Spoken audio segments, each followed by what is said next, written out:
এটা কথা জানিলে এখন বুঝাবুঝি নহলেও এটা আমারে মুনাফার কারণে আর হলেও আমার মুনাফার কারণে 2025 नि BTC इलेक्शननि सायावहाय मानगोनां आसामनि मन्त्रि इउजि ब्रह्म बिथाङा माखासेखिनि बाथ्रा बुंदों जे UPPL आरो BJP नि दानि बे एलायन्स गभर्नमेन्टआ फैबाय थानाय 2025 आव मा जानो थांगासिनो दङ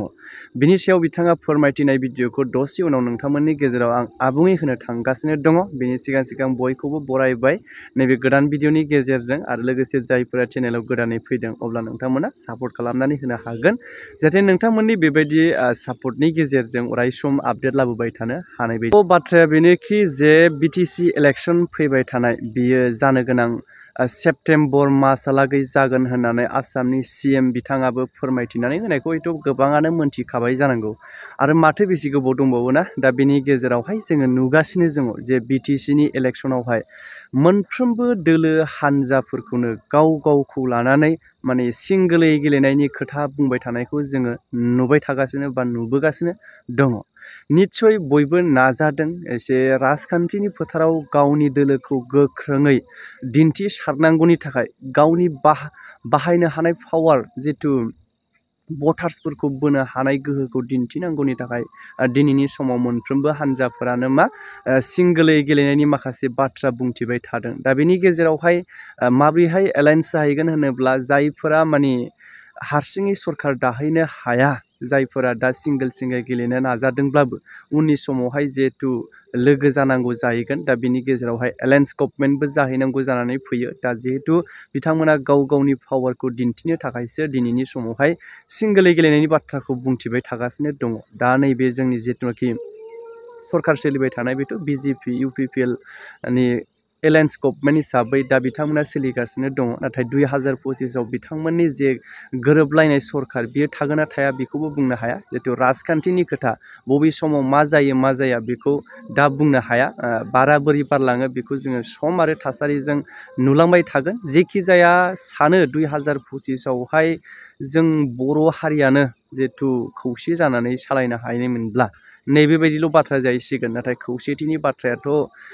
गोजाननि खोथा होननानैसो जों बुंनांसिगोन जिहेतु सावरायदोंमोनब्लाबो दा आरोथ' बहाबावना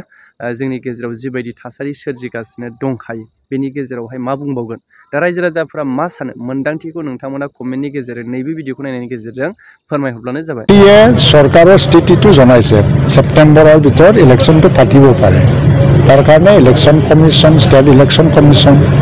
অলপমান আলোচনা কৰিব লাগিব এদিন দুদিনৰ যদি অলপমান লৰচৰ যদিও হয় তথাপিও ইয়াত কৰিব লগা নাই কিন্তু সেপ্টেম্বৰত হ'ব লাগে মই উচিত সময় বুলি ভাবোঁ কাৰণ ডিচেম্বৰলৈকে আমি যাব নোৱাৰোঁ যদি বৰ্তমান কাউন্সিল চৰকাৰ ডিচেম্বৰলৈকে যাব পাৰে কাৰণ ডিচেম্বৰত শপত গ্ৰহণ কৰিছিলে কিন্তু ডিচেম্বৰলৈকে গ'লে আমাৰ জেনেৰেল এছেম্বলি ইলেকশ্যনৰ প্ৰক্ৰিয়াটো আৰম্ভ হৈ যাব তেতিয়া ইয়াত মানে অফিচাৰ বা বিষয়াসকলৰ সালসলনি প্ৰক্ৰিয়া আৰম্ভ হৈ যাব সেই হিচাপত কাউন্সিল ইলেকশ্যনটো যথেষ্ট মানে ওচৰাওচৰিকৈ কৰিলে দিগদাৰী হৈ যায়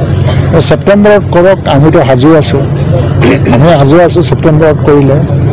UPPL দলৰ পৰা আমি সম্পূৰ্ণভাৱে সাজু আছোঁ আৰু যোৱাকালি মুখ্যমন্ত্ৰীয়েও কৈছে যেতিয়া BJPও সাজু সকলো দলে সাজু আমিতো ভালেই পাম কিন্তু BJPৰ লগত যদি এখন বুজাবুজি নহয় তেতিয়া UPPL কিবা অসুবিধা হ'ব নেকি এটা কথা জানিলে এখন বুজাবুজি নহলেও এটা আমাৰে মুনাফাৰ কাৰণে আৰু হলেও আমাৰ মুনাফাৰ কাৰণে আমি দুয়োটা মিলি আসন বুজাবুজি কৰিব লাগে না কৰিব নালাগে এইটো কৌশল হিচাপে আমি কৰিম কাৰণ যদি কৰা নহয় তেতিয়াহ'লে আপোনালোকে বুজি ল'ব যে ইয়াত আমি বেছি আসন পাবৰ কাৰণে কৰা নাই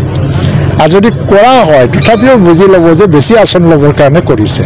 তো আমাৰ মাজত কোনো বিবাদ নাই যেহেতু 26লৈকে এলায়েন্সটো চলিব 2020 চনতো BJP UPPLৰ কোনো এখন বুজাবুজি বা এলায়েন্স নাছিল তথাপিও আমি বেলেগ খেলি ভিতৰুৱা বুজাবুজিটো ৰক্ষা কৰি পেলাই আমি চৰকাৰ গঠন কৰিব পাৰিছোঁ তো আমি সাজু